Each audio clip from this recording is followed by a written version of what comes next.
guys, what's up? Welcome back to my channel, or if you're new here, hello and welcome. My name is Jen, and today I am sharing with you guys a week of what's for dinners with you guys. There's some fun and new exciting meals in here, maybe not new to you, but for me, stuff that I haven't cooked in a really long time. So I'm excited for you guys to see this one. Nothing revolutionary or anything like that, just some new things that I haven't made in a while. So hopefully it sparks some new ideas for you guys. I had to do a voiceover on part of the video because dinner time in my house gets kind of loud and crazy, so some of it will be voiceover and then some of it just like normal. But nonetheless, I hope you guys enjoy it and definitely get some new ideas from it. Let me know down below if you guys have any ideas of things that you want to see me make or any variations of the things I made. I love hearing your guys' ideas too, because you guys switch stuff up and create awesome stuff, so we can all kind of get ideas off of each other so that we don't get stuck and just make the same things over and over. That's why I love these videos so much. So I hope you guys get some inspiration from it, and I hope you try these out. And if you do, let me know also down in the comments below if you do try them out and if you like them. But let's go ahead and jump into the dinners. Okay, so this first dinner I am showing you is steak dinner. I actually didn't film the process of making it, or something happened to the footage. I don't really remember, but I made some ribeyes and I love doing them in the oven. I know a lot of people like to pan fry their steaks or do them on the grill or whatever, but I like to pop them in the oven on a foil lined baking sheet and just do broil on each side for about 5 minutes or so, or depending however you like it cooked.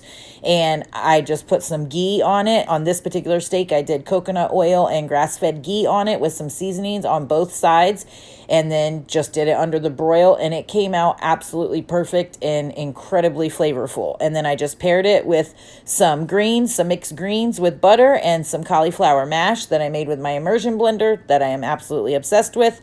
But this dinner turned out absolutely awesome, and it didn't take any time. The greens, cauliflower mash take a couple minutes, and then the steaks are like 10 minutes in the oven. So I definitely recommend these, and ribeye steaks are super flavorful. So definitely recommend making this. All right, guys, here's what we're doing for dinner tonight. I am making some chicken quesadillas. I have some boneless, skinless chicken breasts here that I'm going to cook up and then shred. And then I'm going to dice up these onions and pepper and saute them up. Once I shred the chicken, then I'm going to put them in these carb balance tortillas here. These are 4 net carbs a piece. Add some cheese in there and make some quesadillas. So I'll show you how I put all this together. All right, so I have the chicken cooked here. I just cooked the chicken breasts in the pan. Once it's about halfway done, then I chop it up and throw it back in the pan with a taco blend seasoning. You could use a taco packet. I just make my own taco blend seasoning, and it comes out absolutely perfect. And then once it's all done, I just have pulled out my griddle here because it makes it easier. You can make multiples at one time. And then I have some grilled onions and peppers here that I'm adding on. I cook them separate from the meat because some of the kids don't like them. So then I can just add it on to who does and so forth. So anyways, I'm adding the chicken onto the tortillas with the onions, and then I'll add the cheese, fold them over, and then just lightly grill them on each side, and they come out perfect. You can add whatever you want in these. Again, nothing revolutionary, but I haven't made these in forever, and they're super yummy. So I'll show you in just a second when I have everything plated up. And also, I use the low-carb tortillas for everybody in the family. Nobody notices a difference at all, so that's perfect for the kids.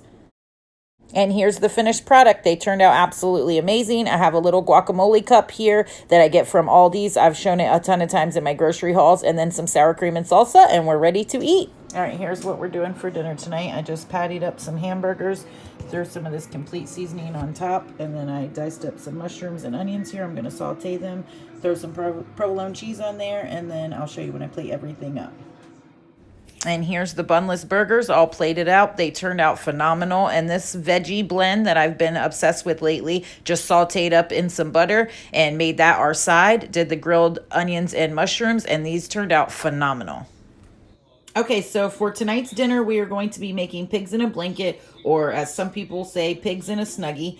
And it is just hot dogs wrapped in kind of like a sort of fathead dough. I actually got this recipe from Amanda over at Ketoginja. She posted on her channel a long time ago, one of her older videos. I'll link it down below. But it is 1 3/4 cup mozzarella cheese, 3/4 of a cup of almond flour, a couple tablespoons of cream cheese. I'm going to put this in the microwave for 1 minute, and then I will add some of this complete seasoning and 1 egg and mix it together, and I'll show you what we'll do afterwards. But for the side, I got a couple bags of these with Brussels sprouts, cabbage, kohlrabi, broccoli, carrots, and kale, and I'm going to saute them up in some of this coconut oil and grass-fed ghee, and then add a little seasoning to it, and I will show you as all this comes together. Okay, so I pulled the dough out of the microwave. I just added my seasoning and my egg, and I'm just gonna mix it up. It comes together really easy. And then once I mix it up, I'll put it on some parchment paper and roll it out and show you the next step. Okay, so I have the ball of dough just plopped out here on the parchment paper. I sprayed some nonstick spray. I'm just gonna fold the parchment paper over the top and roll it out with the rolling pin. And try to get it kind of like a square so you can cut strips out of it, but it doesn't have to be perfect. All right, so I got it flattened out as much as I could. You see it gets pretty large. It's not in a square, but that's okay. And then I'm just going to cut strips in it and then roll each strip onto a hot dog.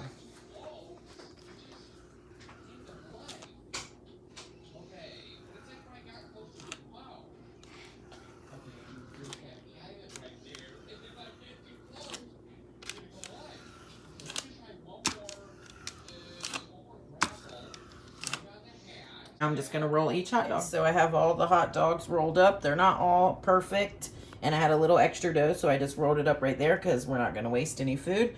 Threw a little bit more seasoning on top. Now I'm going to throw them in the oven, which I have preheated at 350 for about 20 minutes or so, and then we'll check them, and I'll show you when I pull them out. All right, guys, I just pulled them out of the oven. I let them stay in there for about 25 minutes, which I probably should have pulled them out like 1 minute earlier. They started to bust open, but that's all right. All the rest of them look awesome. They got super crispy on the bottom, which is absolutely perfect like we want.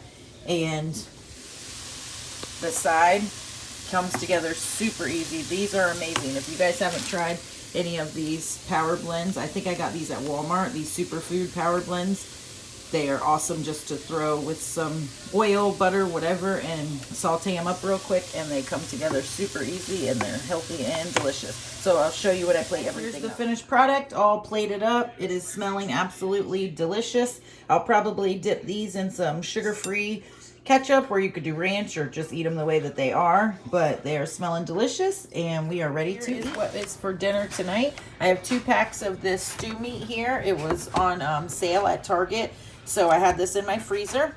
So I have this stew meat with some beef base here, some chopped onions, complete seasoning, avocado oil. I'm going to brown these up in my Dutch oven, which is heating up right now. And then after I brown it up, I am going to add this beef base in it with some water, and I'm going to pop it in the oven for a couple hours, and then I'm going to make some cauliflower mash and some broccoli on the side, and I'll show you as it all comes together.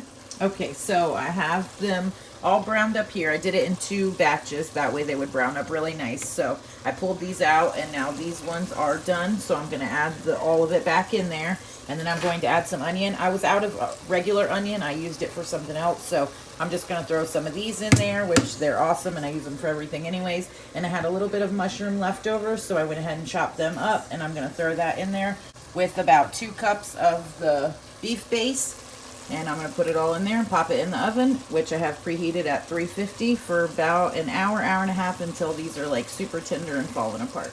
All right, I pulled this out of the oven, and it is smelling delicious. I added a few tablespoons of butter in there. Look, it's just falling apart. And a little bit of Worcestershire sauce, Worcestershire, however you say it. But they're smelling delicious and falling right apart. So I'll show you when I plate everything up. All right, and here is the dinner all plated up. I have some cheesy cauliflower mash there that I made really quick. Just popped frozen cauliflower in the microwave, and then I mashed it up with my new immersion blender, which I am like the biggest fan of. I absolutely love it. I shouldn't have waited so long to get one. And then just made a can of green beans, and there are the beef tips, and they are so juicy and so tender and turned out so beyond good. So I'm super excited to eat dinner tonight. All right, guys, that will do it for this week of What's for Dinners. I hope you guys got some new ideas. I actually was going to wait to post this week of What's for Dinner after a couple other videos, but I filmed them and edited them, and then I wasn't 100% happy with them, so I'm going to refilm them because I want to make sure that they are awesome and informative for you guys. So be looking out for a few of those new videos. They will be coming soon, so if you aren't subscribed, make sure to hit that subscribe button. I would love to have you as part of the YouTube family, and make sure to hit that notification bell. That way when I do upload a new video, it will notify you. And if you guys enjoyed this video, make sure to give it a thumbs up. That definitely helps me out. And of course, if you aren't following me over on Instagram and you want more meal ideas or workout motivation or any of that fun stuff, definitely check me out over there at InWithJen. It's always linked down below, and I'll pop it on the screen somewhere here. But if you're on Instagram, definitely make sure to check me out over there. And again, thank you all so very much for watching. I appreciate each and every one of you that watches all my videos and comments down below and follows me on Instagram, and just for all the support. I appreciate you guys so much. I wouldn't be able to have this channel without you guys. So thank you so very much, and I will catch y'all in the next video.